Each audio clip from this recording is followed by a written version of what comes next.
Have you ever wanted to live stream in portrait, which is perfect for things like TikTok lives, Facebook Live, and even Instagram Live? If so, keep watching this video because I'm going to show you step by step exactly what you'll need and how to do it so that you can create your own vertical live stream. First up then, let's talk about camera setup quickly. Now, because this isn't a traditional horizontal broadcast, but instead we want to send just a vertical stream to TikTok or whatever platform that we're streaming to, you've actually got two options for how you set up the cameras. You can either keep them horizontally or you can rotate them so that they're shooting portrait. There's benefits to both. The benefit of keeping your camera horizontally and then basically in the streaming software later, you crop into just the middle section and just send that portrait middle section to TikTok. The benefit to that is that if you're recording on camera at the same time, you've got the best of both worlds. You've sent out a portrait version to TikTok, Facebook Live or whatever, but then you've got a recording in horizontal later for if you want to upload that to, let's say, YouTube, for example.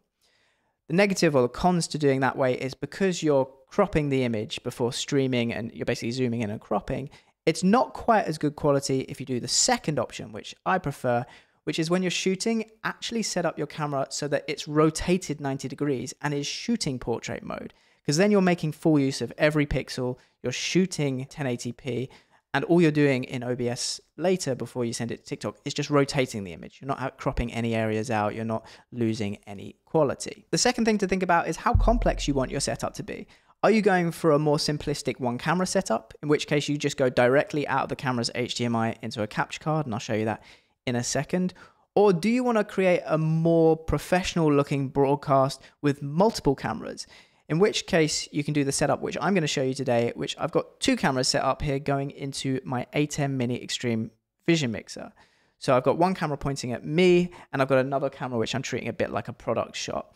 And this allows you live on TikTok or Facebook Live, wherever you're going to switch between multiple cameras, and it just helps create a more elevated looking broadcast. So once you've made your decisions on your camera setup, let's talk about how you actually get the feed into OBS so that you're then able to stream it out vertically.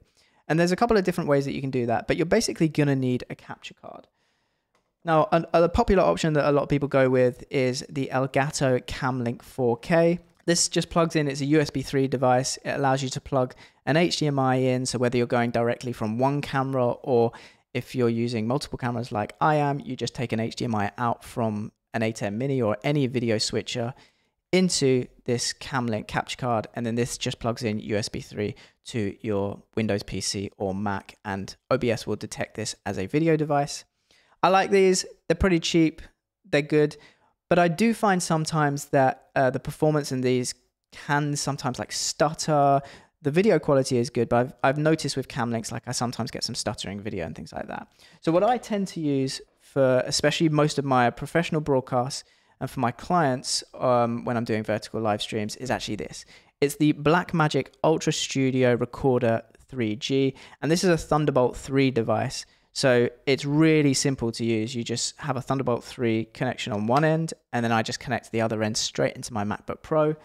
And then the good thing about this device is it has two inputs. So if you're using an HDMI switcher like the ATEM Mini, you can just plug the HDMI directly into it. But if you're using a more professional broadcast setup, so maybe you've got one of the higher ATEM Vision switchers or a camera which has SDI output, it has an SDI input as well.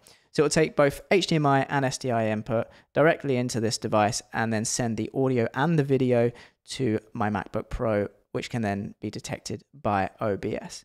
The other thing to quickly mention here is if you are an ATEM Mini user like me, of course, the other thing you can do is it has that USB-C webcam out on the device. So you can just plug that using a USB-C cable directly into your computer as well. And that will pick up as a video device in OBS perfectly fine.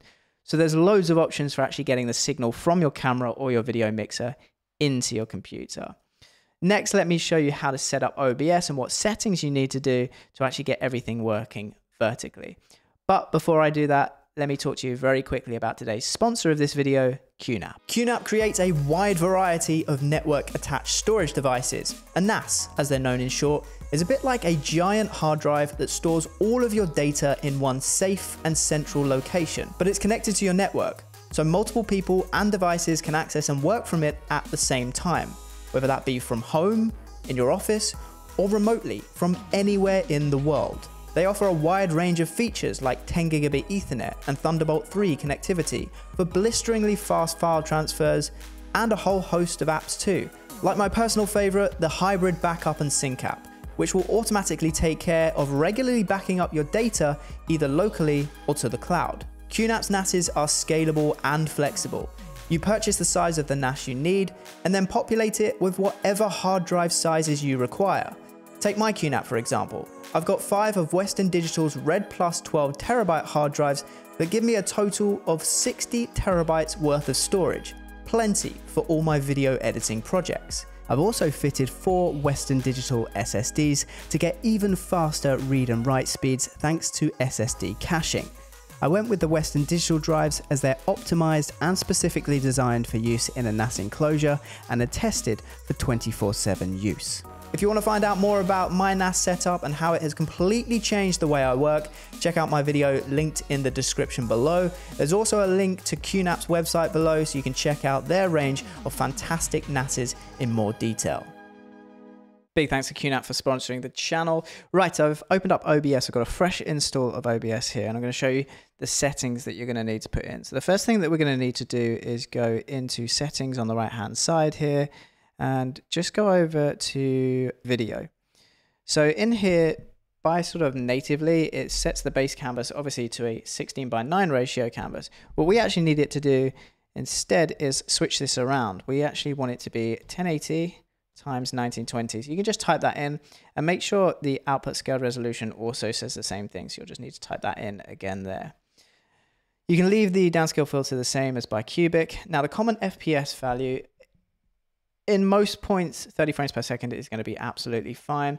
Interesting fact that I learned recently on a TikTok job is that for live, they actually prefer 25 frames per second. So 30 works perfectly fine in all my testing on TikTok, but when I've been doing some stuff for clients, I have gone with the recommended 25. So if you are going live on TikTok, set it for 25, that's what they recommend, but I have tested 30 and that works perfectly fine as well. So if you're in America watching this, 30 should work perfectly fine. So those are the settings you're going to need. The most important thing here is to switch around the 1920 by 1080 so that it will create a canvas based profile for you.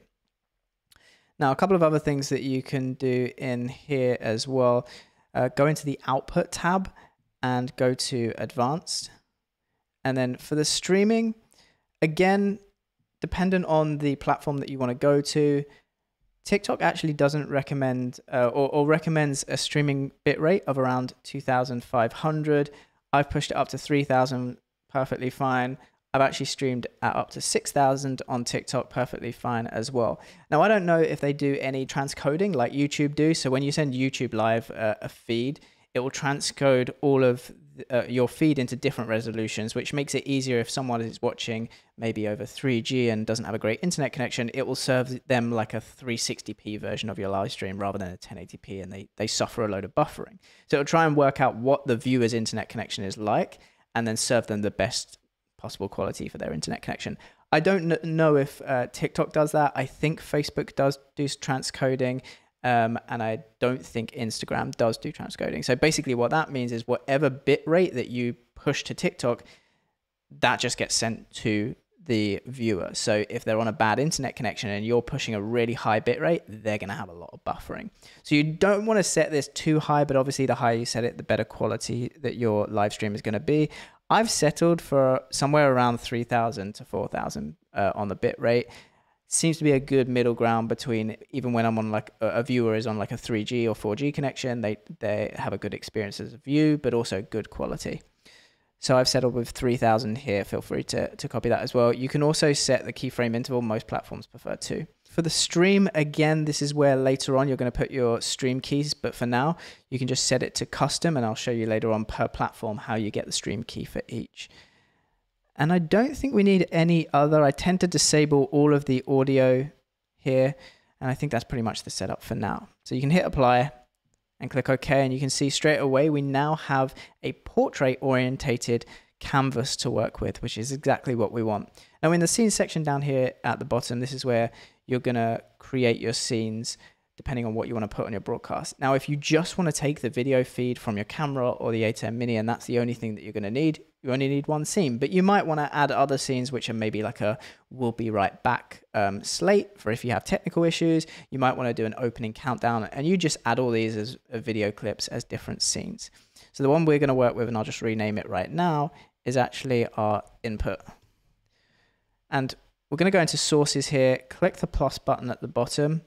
And depending on what device that you're using to bring in the audio and video, whether it is the Blackmagic Ultra Studio or a Camlink, most of them you'll click the video capture device. The only time that really you'll want anything different is actually if you are using the Ultra Studio, you'll use the Blackmagic device. So I'll quickly show you that first, and then I'll switch to the Camlink. I've got my Ultra Studio hooked up here, so we'll click on that and then select the device, which is our Ultra Studio 3G. I'm using HDMI here. And there we go. You can see I've popped up, and you can see right now I'm landscape because I'm actually filming on this camera. But if I switch to my vertical videos, which is 4 or 5 here, you can see that we're vertical, but the other way around. And I actually leave all the settings the same. I am bringing in audio as well from the embedded audio. So you'll see when I click OK here, it's actually bringing in my microphone audio as well as I speak. Now, this would be the option that you would do if you were shooting landscape, like I mentioned early on. And we can just right click on that, go to transform, and then fit to screen. And then what I like to do is just drag it out. And you can see, there we go, dragged it out to about there. Then we can drag it into the middle. And this is one way of doing it. So right now I'm shooting landscape, but then cropping, and you can see how much of the image that we're actually losing from the sides. We're losing all those pixels. So yes, this gives you the benefit of being able to shoot landscape and record landscape, but then create a portrait video. But the quality is degraded slightly because, yeah, you're not making use of all the pixels. Now let me show you how you do it if you're actually using a camera orientated portrait. So you've rotated your camera. Setting up the capture device is exactly the same. I'm just going to select Blackmagic here. Select the Ultra Studio, and the mode we're going to have as HDMI to bring that in. Everything else is the same. Click OK. And you can see there, because our video is, like our camera is shooting portrait, what we actually need to do is right-hand click, go to transform, and then we need to go to rotate counterclockwise. And there we go. In this mode, we're making full use of all 1080p pixels here. So we're not actually doing any cropping or anything like that. The only thing we've done is rotated the image. So it will be a cleaner image. And you can see it's bringing in the audio as well. That's how to do it with the Blackmagic Ultra Studio. For the Camlink, it's exactly the same. You're going to go to the plus icon down at the bottom here, but instead of clicking Blackmagic device, you're going to click on video capture device. Then I'm just going to label this as Camlink. And then in the devices, we're going to select the Camlink here. And under presets, we want to use full 1080p. So I untick use presets, select 1920 by 1080, and then select our frame rate. Now I've got my A10 set to 50 frames per second. Whatever you've got yours to, it will show up there. And then again, we have to do the same thing because I'm taking the cameras in portrait. I've just got to go to transform and rotate 90 degrees. You might need to just drag out slightly, but there we go. It snaps to, and we've got our 1080p in portrait ready to stream. Now with the Camlink, you do have to add the audio in separately. That's just the video. When you select Blackmagic and use the Ultra Studio, it automatically brings the audio for you. So to do that, you just go to audio input capture, and we'll just say Camlink audio. And then we can select the Camlink in this drop-down box. And you can see, there we go, the audio is there. So now we've got the audio and video coming in from the Camlink.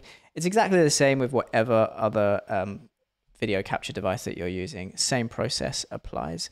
So if you are bringing in a direct feed from the webcam output on the A10 Mini, you just, again, use this video capture device and select the A10 Mini there. And at this point, you can add any overlays or anything else to the screen that you want. So if we wanted to add some text on, we could use the text tool in the OBS. Just add that to the screen. So I'll say hi there. And we can position that wherever you like. Of course, do remember, depending on the platform, There's going to be some areas which are safe from overlays and some others. And what I mean by that is if you take TikTok Live as an example, you'll know at the top when you're live on TikTok, it shows you the person's username and how many people are watching. So there's things covering your live stream at the top. And of course, you've got the comments at the bottom as well, which would be covering any of the area down here. So be careful about where you put things like logos and text, because it might be covered by some of the on-screen stuff in the app on TikTok or Facebook Live and things like that. But how do you get your live stream from OBS into TikTok, Facebook Live, or Instagram Live? And I'm going to show you each one of those now. Starting off with TikTok then, and quick thing to note is that to get live enabled on your TikTok account, you have to be both over the age of 16 and have over 1,000 followers. There's two ways of actually going live or through OBS on TikTok. You can either start the broadcast on your phone or on the web. Now, to do it on the phone, you just hit the plus button here at the bottom in the TikTok app, scroll along on the bottom to where it then says live once you've had that enabled. And from there, you can then set all of the relevant information. So live test 2, we'll call it, as the title. So things like the title. If it's a gaming stream, you can select a game here. If it's not, you can choose a different topic. Also, TikTok supports shopping functionality. So if you're a TikTok shop, you're able to show and pin shop products within your live stream as well. And again, that sort of functionality needs to be unlocked once you reach a certain level of TikToker. But the most important thing that you need to select down here, if you're starting it on your phone, is actually where it says down at the bottom, or sometimes it does appear up at the top on your app. You can switch between using the devices camera here or actually casting using PC, Mac, or console. And that's the one that you need to select here, really important. So you can then click Go Live on your phone to generate the stream key and the URL. It won't actually push out a notification at this point to your followers saying that you've gone live. Or you can set up the broadcast on the web as well, doing exactly the same. You can click the Go Live button here on the TikTok app, and then it asks you for the same options, and then as soon as you hit Go Live, it will give you your stream key. The benefits of doing it on the mobile, by the way, is if you are looking to do things like pinning products, that's something that has to be done on the mobile. So I'm actually going to start it on the mobile. I'm going to go back here to my TikTok homepage on the web because I'm going to start it on the mobile. Click Go Live. As I say, it doesn't send any notification out at this point, but you can see here it does give the stream key and stream URL. You can, of course, copy those to a notepad or airdrop it to wherever you need, but the easiest way I've found to then get those is if I then refresh on the web, my TikTok homepage, it actually says you can see there live now. And if I click on that, it will give me the dashboards for this live broadcast that's created, and I can then copy over the stream key and stream URL to OBS from there, and it will be the correct one. So I'm going to copy that, go into settings, go to stream settings, and in the server, we'll copy the server details, and then in the stream key details, we'll copy that over and paste it into the stream key and click apply and then OK. And now we're ready to start the broadcast. Now, as I say, no notification has gone out at this point. It doesn't go out until you actually hit start streaming in OBS, and that's when it starts to notify your followers. As soon as you hit start streaming, it will also appear on your mobile device as well. So you'll be able to see your stream both on your mobile, and as you've got the web dashboard open, you'll be seeing it in there too. So let's hit start streaming in OBS. We should get the green indicator here at the bottom within a few seconds saying that everything's okay. And then we can see we've got our broadcast showing on the web, and it's also showing on the phone here as well. There is usually around a 10 to 30 seconds delay for the viewers. Here in your sort of dashboard, it's less, but for the viewers, I found it's anywhere between 10 and 30 seconds. And you can see here, because I've got a multicam setup and I'm using the A10 Mini, I'm able on my TikTok to flip between different cameras. So we've got my main camera here, then we got this computer camera here, and I'm able to very easily flick between them just like that. I can actually do that on the TikTok Live, the Facebook Live, or the Instagram Live, whatever it may be, and it helps elevate the broadcast and create a more professional looking broadcast. Now, a few things you can do while you are live, and I won't go into all of the sort of nuances of TikTok, but it looks great, first of all. The quality is really good. If you've got that shop functionality in the mobile, you'll be able to showcase and pin your products. You've also got the option to start a Q&A as well within that. And if you're using the web, this is why I usually have both open when I'm doing TikTok Live. You can actually post comments as you yourself as well in the web. So that's how you start a live broadcast on TikTok. To end it, you can end it on either the phone or the web, just hit the end broadcast button and then click end now. Once you hit the end broadcast button in TikTok, don't forget to go back into OBS and hit the stop streaming button in there as well. For Facebook Live, it is very, very similar. So most of the setup that you're going to do is actually on the web. So if you go over to your Facebook page and you just select the Facebook page that you want to live stream on, and then go to where it says create here, click on that live icon. And you can actually turn on this button here, which will enable you to do test broadcasts as well if you want. So if you want to do practice before, this will only appear to admins of the page, are the only people that can see it. So I'll leave that on, but the only difference between that and then turning it off is it obviously makes it public. The setup is exactly the same. So then you click create live video, and that's going to generate for you your stream key as well. So if we go to advanced settings, that's how you can then get the server URL. So I'm going to copy that into OBS here, go to stream. Now we're going to replace the TikTok one with the Facebook one, and we're going to copy our stream key as well and put that in, ready to go. And there's a few differences with Facebook to TikTok. I could actually start streaming from OBS now and it wouldn't start the live stream. With TikTok, as soon as you hit live in OBS, it actually starts the live stream. But here, at least with Facebook, it allows you to see it in the back end. And what I'm actually going to do is start streaming. So if we go into OBS here and we click start stream, that's going to start, as I say, pushing it to Facebook. It doesn't actually start the stream on Facebook. And we can see our stream's coming in nicely there in the preview on the Facebook window.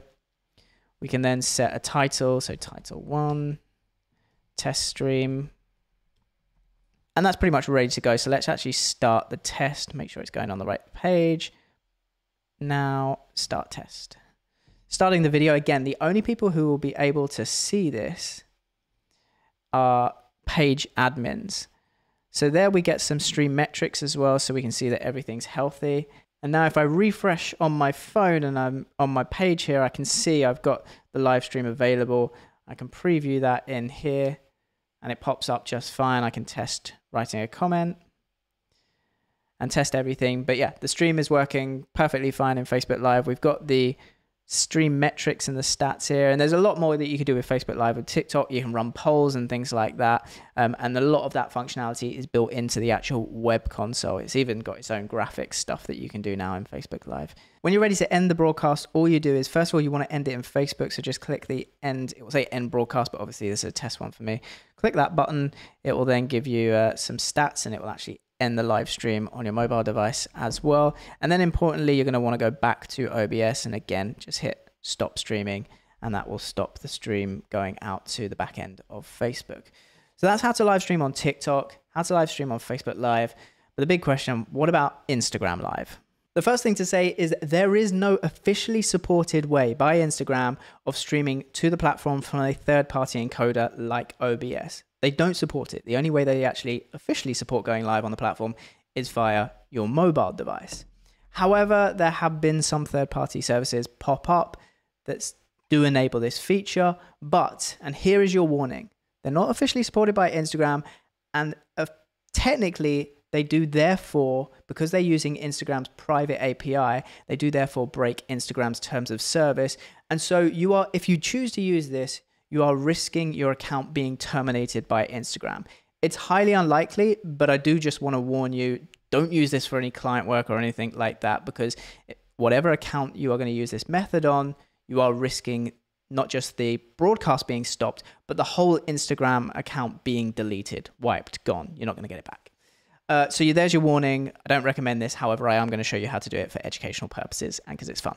So the feed or the app that I'm using is a web application called Instafeed. It looks like this, and you go on their website, which is instafeed.me, and click on the Go Live on Instagram button. It will then ask you to log in. Again, a warning.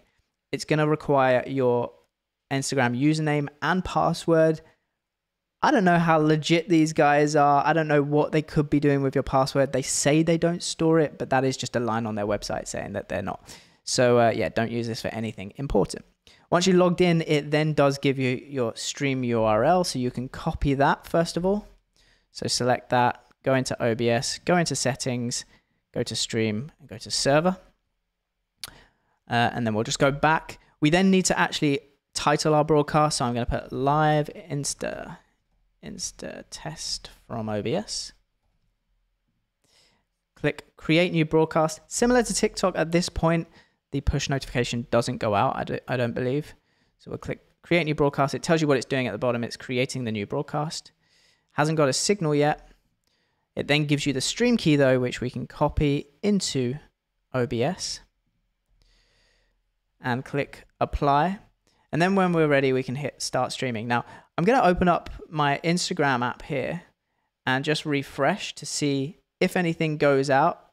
Whenever I've done this in the past, no push notification has gone out until I actually start sending a feed from Instagram. And certainly that's the way it's looking right now. From OBS. So now what we can do is start pushing a feed here. So if I click start streaming, we get the green indicator again in OBS showing that the feed's going well. And within a few seconds, it should also appear here. There I am within InstaFeed. And if I refresh my feed on my mobile device, it does show that I'm live. I can jump into it. And there we are on Instagram as well, live. Now the comments are turned off. You can go in InstaFeed and actually enable comments. And that will enable them inside the Instagram app as well. So you can even type there, hi, it's Alex.